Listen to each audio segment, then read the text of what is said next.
बिस्मिल्लाहिर्रहमानिर्रहीम। मैं यहया जान, असिस्टेंट प्रोफेसर ऑफ फिज़िक्स। जैसे कि आप जानते हैं कि मैंने एक बड़ा लंबा सीरीज़ एमसीक्यू का शुरू किया है।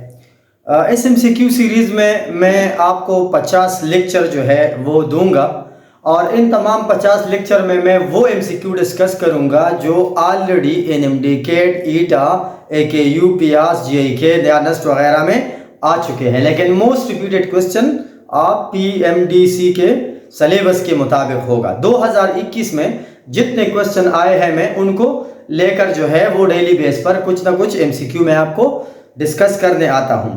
तो इन तमाम एमसीक्यूज को देखने के लिए आप मेरे YouTube channel physics with professor यहया जान पे रहिए। तो ज़्यादा टाइम वेस्ट करने से पहले मैं आज शुरू करता हूं वेव्स के ऊपर कुछ क्वेश्चन है। क्वेश्चन नंबर 135 में जो क्वेश्चन है उसमें लिखता है wave transmit dash from one place to another place. Wave transmit dash from one place to another place.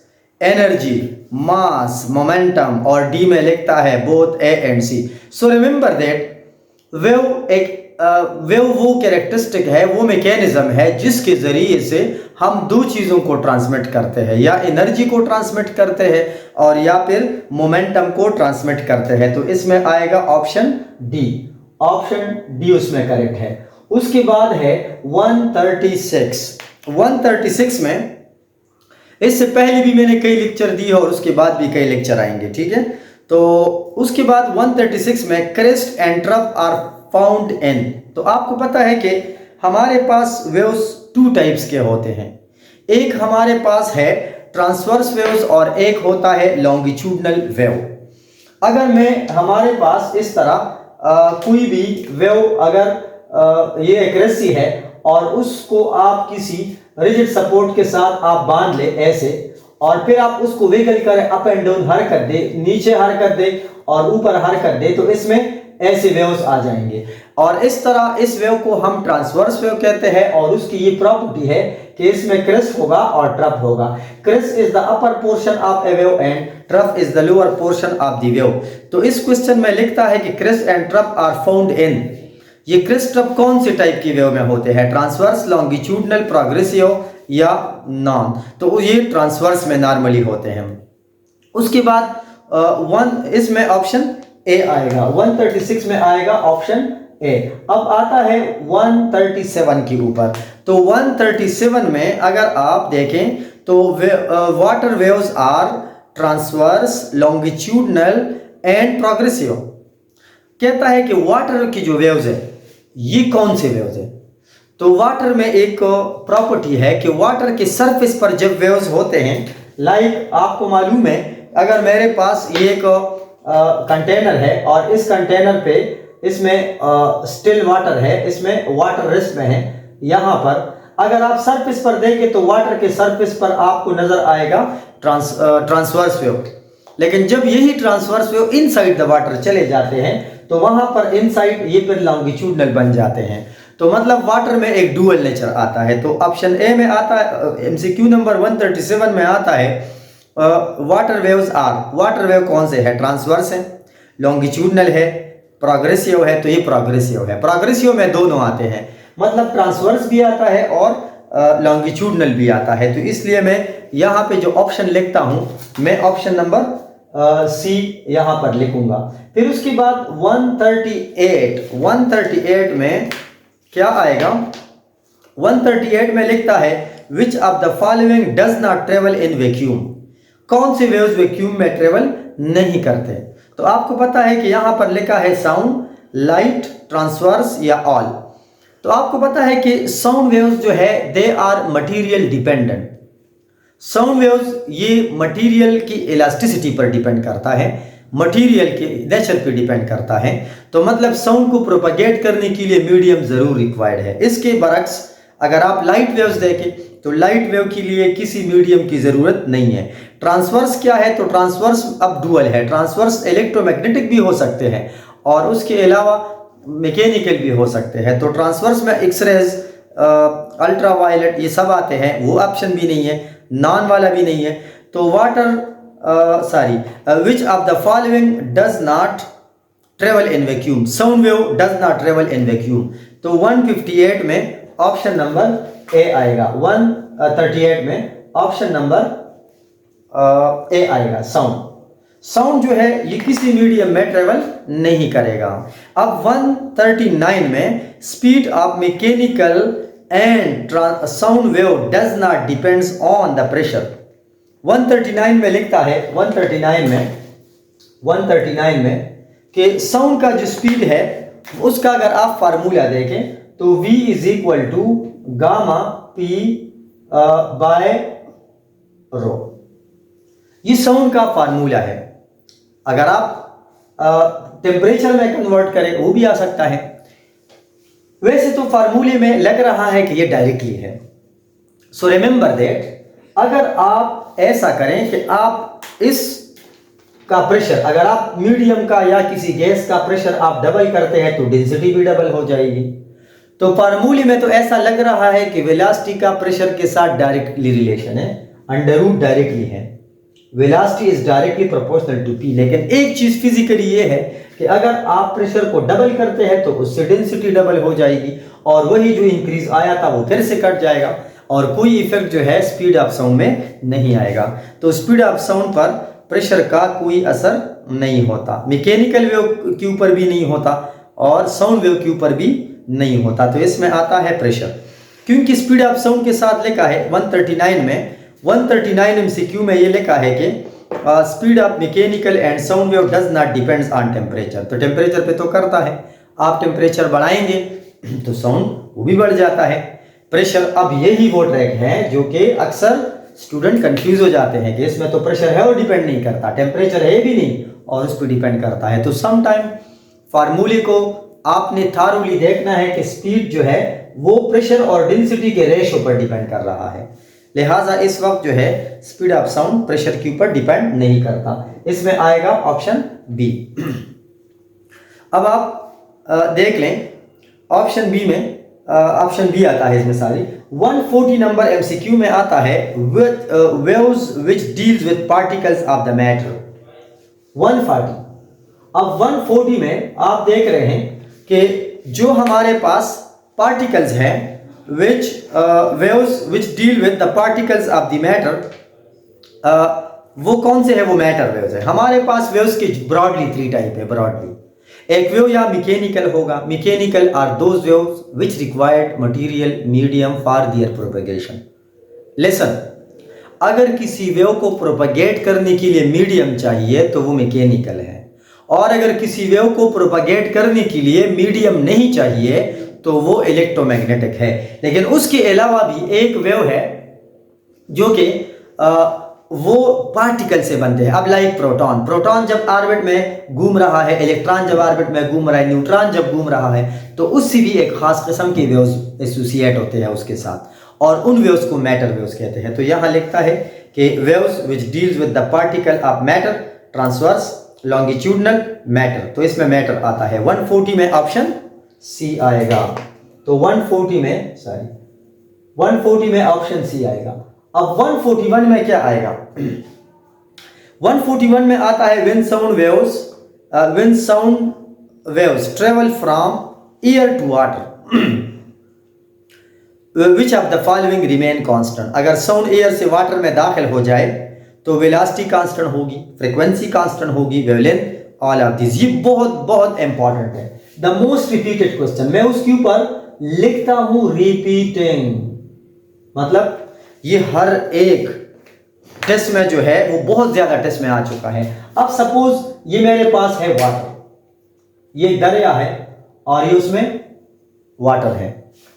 अब वाटर है और उसमें अगर आप सपोज ऊपर से एक लाइट रे आ गई, लाइट रे अब अंदर आ गई, तो इसके तमाम पैरामीटर चेंज हो गए, लेम्डा चेंज, वेलोसिटी चेंज, सब कुछ change, except one thing, that is frequency.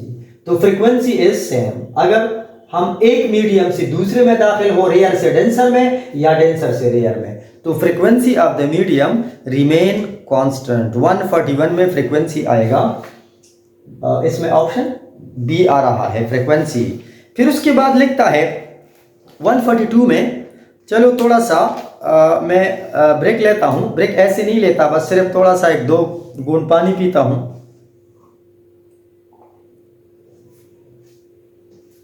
आप पिक्चर ले लें उनका। अब इनका इसको मिटाते हैं, थोड़ा आहिस्ता आहिस्ता मिटाते हैं, क्योंकि जो वाइट बोर्ड लगी है इतना टाइट नहीं है मुझे लग रहा है, तो मैं आहिस्ता आहिस्ता इसको मिटा रहा हूं।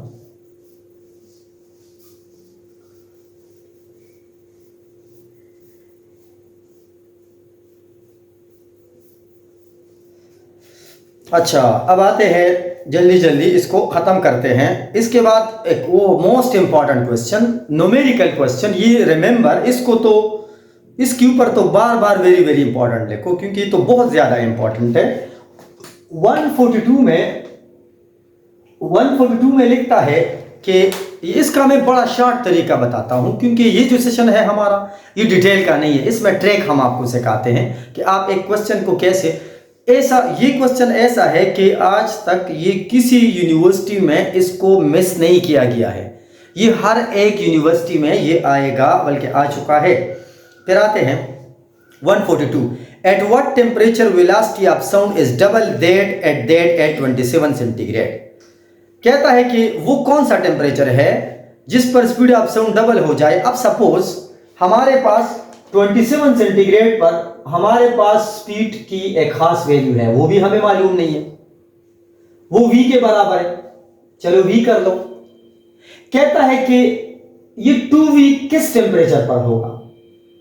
अगर हमारे पास 27 सेंटीग्रेड पर जितना स्पीड ऑफ साउंड है, तो इसको डबल करते हैं, लेकिन उस डबल के लिए हम टेम्परेचर को कितना कर ले। तो अब देखो मैंने लिखा है डबल का लफ्ज यूज किया है मैंने।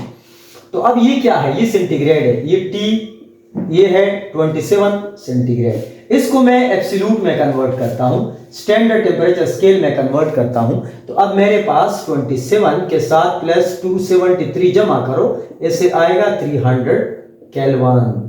मैंने सेंटीग्रेड को केल्विन में कैसे कन्वर्ट किया कि सेंटीग्रेड के साथ 273 को मैंने जमा करके मेरे पास केल्विन स्केल आया। अब एक शॉर्टकट तरीका है, एक शॉर्टकट मेथड है, आप मालूम कर लो T prime is equal to 4 time of T। अब देखो यही वो पॉइंट है, हर चीज को 4 से मल्टीप्लाई करो, पहले केल्विन में कन्वर्ट करो फिर 4 से मल्टीप्लाई करो। So 4 multiplied by T 300 kelvin equal to 0012।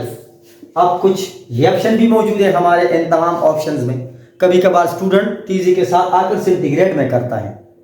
अब ऑप्शन देखो, at what temperature velocity of sound is double that at 27 centigrade, 819 kelvin, 819 centigrade, 927 centigrade, 1200 centigrade. Option में ये है, लेकिन उधर सी लिखा है, तो इस बात पे कंफ्यूज ना हो, सिर्फ यही टेक्निक है। अब मैं उसको अगेन ये सेंटीग्रेड में फिर से कन्वर्ट करता हूं। तो आप 1200 में से 273 को माइनस करो, तो इससे बन जाएगा ये 10 बन जाएगा, 10 3 7, इससे आएगा 7 आएगा, 8 और 7 1 आएगा, मतलब उससे मैं अगर इसको सिंप्लीफाई करो तो 927 सेंटीग्रेड आ जाएगा, which is option number option C. 142 में ऑप्शन सी आएगा। देखो कहीं पर ये क्वेश्चन मुख्तलिफ केसेस में आ चुका है, अभी तक ये जो क्वेश्चन है मैंने वेरी वेरी इंपॉर्टेंट, रिपीटिंग से भी ज्यादा रिपीटिंग आ चुका है, बहुत ज्यादा। इसको आप नोट करें, क्योंकि ये हमेशा ये चेंज आ सकता है, कभी 27 की जगह या 0 आएगा या 10 आएगा, बाकी बस 4 से मल्टीप्लाई करो, 273 माइनस करो। 143 में आता है velocity of sound is maximum n। चलो जो बोर्ड में जगह नहीं है उसको फिर से जगह खाली करते हैं, आप उसका एक स्क्रीनशॉट ले लो।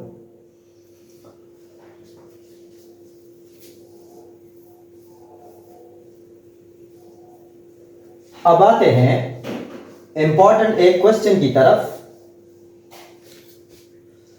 अब 148 velocity of sound is maximum in 148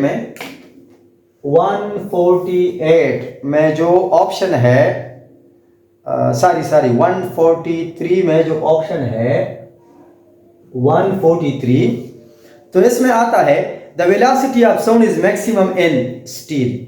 velocity of sound आपको पता है कि वेलोसिटी ऑफ साउंड जो है is equal to gamma P by rho, यानी आपको पता है या इसको आप ई बाय रो भी कर लें, ई बाय रो। तो वेलोसिटी दो चीजों पर डिपेंड करेगा, इलास्टिसिटी एंड डेंसिटी। इलास्टिसिटी पर ज्यादा डिपेंड करेगा क्योंकि जब आप गैस से सॉलिड में जाते हैं तो डेंसिटी तो बढ़ गई, स्पीड ने कम होना है, लेकिन उसके मुकाबले में इलास्टिसिटी सो मेनी टाइम बढ़ गई। तो वेलोसिटी डिपेंड्स ऑन इलास्टिसिटीज। यहां पर लिखता है कि velocity of sound is maximum इन कौन सी मीडियम में वेलोसिटी मैक्सिमम है? Air, water, vacuum, steel. Steel में सबसे ज्यादा है, डी ऑप्शन। डी ऑप्शन इसलिए है क्योंकि स्टील की इलास्टिसिटी सबसे ज्यादा है, तो स्टील में स्पीड ऑफ साउंड इसलिए तेज ट्रेवल करता है क्योंकि उसकी इलास्टिसिटी ज्यादा है।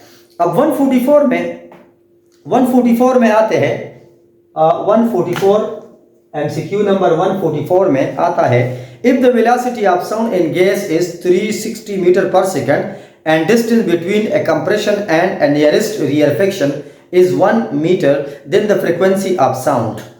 यहां एक चीज मैं पहले से बताता हूं कि फ्रीक्वेंसी मांग रहे, 144 में मांग रहा है फ्रीक्वेंसी। फ्रीक्वेंसी का फार्मूला क्या है? v by lambda. अब v बाय लैम्डा हमारे पास f is equal to v, तो हमारे पास इधर गिवन है 360, वो तो गिवन है, लेकिन लेम्डा के बारे में जरा इस पॉइंट को समझो। कहता है कि कंप्रेशन रियरफेक्शन, हमारे पास ये कंप्रेशन है, ये दूसरा कंप्रेशन है और ये उसके दरमियान में रियरफेक्शन है, ये रियरफेक्शन है, ये कंप्रेशन, रियरफेक्शन, कंप्रेशन। अब यहां लिखा है कि हमारे पास टोटल वेवलेंथ कितना है? टोटल वेवलेंथ इसके मिडल से यहां तक ये टोटल लेम्डा है, दैट इज टोटल लेम्डा। और उन्होंने हमें सिर्फ ये बात दिया है कि कंप्रेशन और नियरेस्ट रियरफेक्शन में जो फासला है ये 1 मीटर है। अगर ये 1 मीटर है तो ये भी 1 मीटर होगा, मतलब compression to rarefaction 1 metre, rarefaction to compression 1 metre, ये भी 1 मीटर है और ये भी 1 मीटर है। तो 1 मीटर प्लस 1 मीटर मिलकर 2 मीटर वेवलेंथ बन जाएगा। तो इसको आप 2 पर डिवाइड करो, इसको अगर आप 2 पर डिवाइड करते हैं तो इससे बन जाएगा 2 1 जा 2, 2 8 एंड 180। तो इससे हमारे पास आएगा 180 frequency which is option number B. 144 में ऑप्शन नंबर बी आता है। अब उसके बाद है क्वेश्चन नंबर 146। इसका आप स्क्रीनशॉट लेना चाहते हैं तो आप ले लें क्योंकि मैंने बोर्ड को मिटाना है और एक और क्वेश्चन मैंने सॉल्व करना है, दैट इज 144। अब आते हैं 145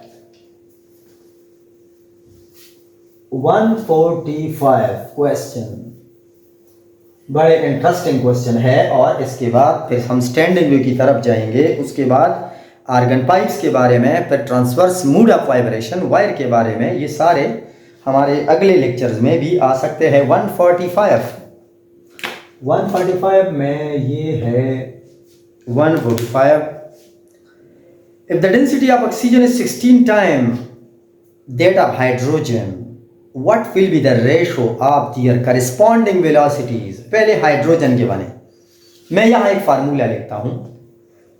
पहले तो डेंसिटी गिवन है 16 टाइम है, फार्मूला हमारे पास क्या है? V is equal to gamma P by rho. लेकिन अब देखो, अब ऑक्सीजन के लिए और हाइड्रोजन इनवर्सली है, तो मैं इस फार्मूले को शॉर्टकट ऐसे लिखता हूं, सारी चीजों को मिटाकर, ये इनवर्सली है। अब density of hydrogen over density of oxygen, ये है 16 टाइम है। अब देखो V not by VH is equal to, अगर डेंसिटी हाइड्रोजन की 1 है तो ऑक्सीजन की 16 है, उसको मैंने 1/4 कर लिया। 16 का स्क्वायर रूट है, ये है 1/4, दैट इज अब 1/4। ऑप्शन नंबर ए 145 में आता है ऑप्शन ए। मैं हर एक टॉपिक के ऊपर वो प्रीवियस एमसीक्यूज को मैं डिस्कस करता हूं। इसके साथ मेरा इस लेक्चर का ये पार्ट ख़त्म होता है और आप मेरे मज़ीद लेक्चर्स की, मज़ीद एनएमडीकेट की पास पेपर को सॉल्व करने के लिए मेरे अगले लेक्चर्स जो है उसके बाद जो आ रहा है वो भी आप देख सकते हैं। तो आप मेरे चैनल पर फिजिक्स विद प्रोफेसर यहिया जान पे मेरे साथ ही रहिएगा। Thank you very much.